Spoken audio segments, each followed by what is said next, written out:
Let me show you something remarkable that just happened in Lebanon.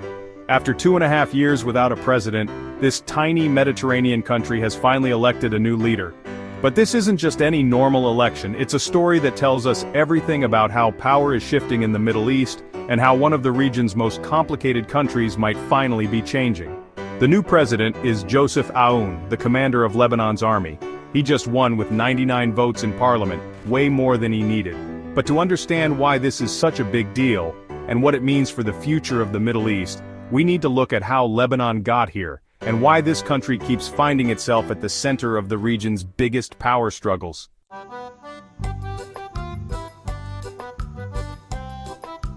Let's start with Lebanon itself. This small country, wedged between Israel and Syria, was carved out of the Ottoman Empire by the French in the early 1900s. The French drew these borders to create what they called Greater Lebanon.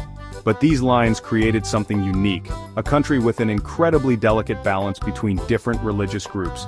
You had Christians, Sunni Muslims, Shia Muslims, and several other communities all sharing power in this complex system. This system worked, kind of, until it didn't. In the 1970s, Lebanon descended into a brutal civil war that lasted 15 years. But even after that war ended, Lebanon never really found stability. Instead, it became a battlefield for bigger powers: Syria, Israel, Iran, Saudi Arabia, and others, all trying to influence what happens here. Fast forward to October 2022, the previous president, Joseph Aoun, no relation to Joseph, steps down at the end of his term.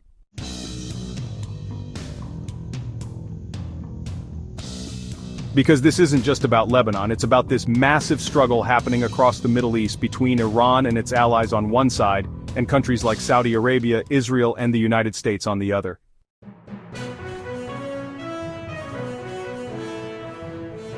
See, Lebanon has this group called Hezbollah.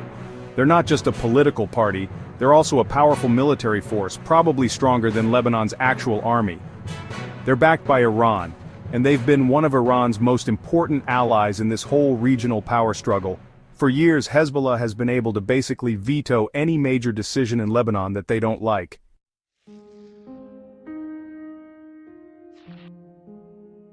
But something changed. Over the past year, Hezbollah got pulled into a devastating war with Israel. This wasn't just any conflict. It was the biggest fight between these two enemies in decades. The numbers are staggering. Thousands of Hezbollah fighters killed, billions of dollars in damage to Lebanon, and huge parts of southern Lebanon basically turned into a war zone. This war did something that years of political maneuvering couldn't do.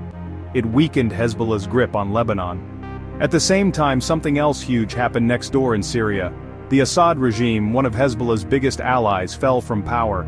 Suddenly, the regional power balance that had kept Lebanon stuck for so long started shifting.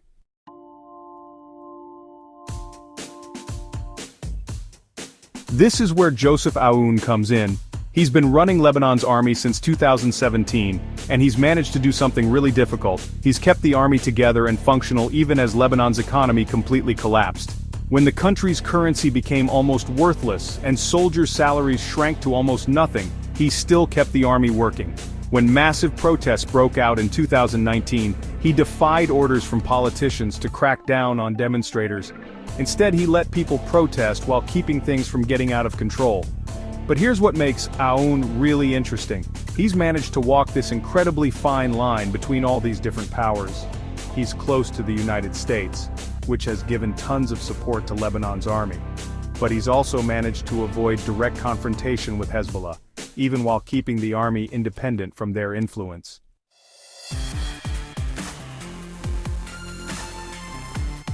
The election itself tells us a lot about how things are changing. Hezbollah had their own candidate, Souleymane Frangieh.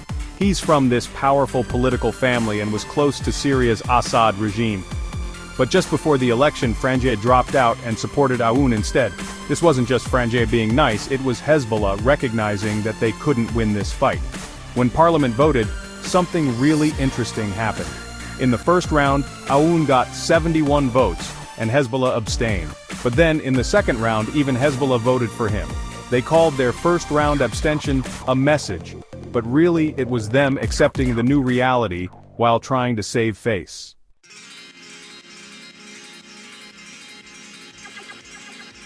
Now Aoun faces some massive challenges. Lebanon's economy is still in ruins. It's been in crisis since 2019, and most Lebanese have seen their savings wiped out. The country needs billions in international aid, but to get that money, it needs to make reforms that powerful people have been resisting for years. Then there's the situation with Israel. Israeli troops are still in southern Lebanon, even though there's supposed to be a ceasefire. The ceasefire ends on January 27th, and no one's really sure what happens after that. Aoun's going to have to figure out how to deal with this while keeping Lebanon from getting pulled back into another war.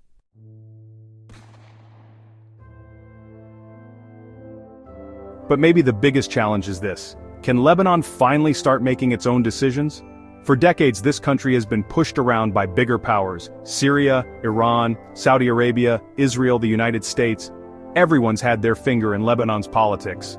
Aoun's election might be a sign that Lebanon is starting to break free from some of these influences, especially Iran's. But that doesn't mean other powers won't try to fill the vacuum. In his first speech as president, Aoun talked about positive neutrality and the state's right to control weapons, diplomatic ways of saying he wants to reduce Hezbollah's power without starting a fight with them. He also called for talks with Syria's new government about things like borders and refugees. These are careful first steps, but they show he's trying to reshape Lebanon's position in the region.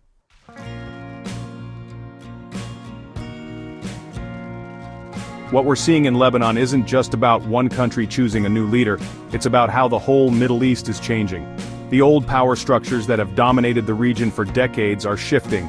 Iran's network of allies, which used to be so strong, is showing cracks. Countries that were stuck in endless cycles of crisis are starting to find ways out. But here's the thing about change in the Middle East: it never happens in a straight line. Lebanon's still got all these deep problems that won't be fixed overnight. Hezbollah might be weaker, but they're still powerful and dangerous if they feel threatened. The economy's still a mess, the political system's still broken in many ways, and all those regional powers haven't given up on trying to influence what happens here. What makes Aoun's election important isn't that it solves all these problems, it's that it shows something different is possible. After years of being stuck, after watching their country fall deeper and deeper into crisis, Lebanese politicians finally found a way to make a decision that might actually help their country. That's not a guarantee things will get better, but it's a start. And maybe that's the biggest lesson here. Real change often starts with small steps that look obvious in hindsight. Lebanon choosing a president who might actually put Lebanon first shouldn't be remarkable. But after years of watching this country be pulled apart by bigger powers, seeing it take even this small step toward independence feels like something new. Whether it leads to bigger changes, well, that's the story we'll be watching unfold in the months ahead.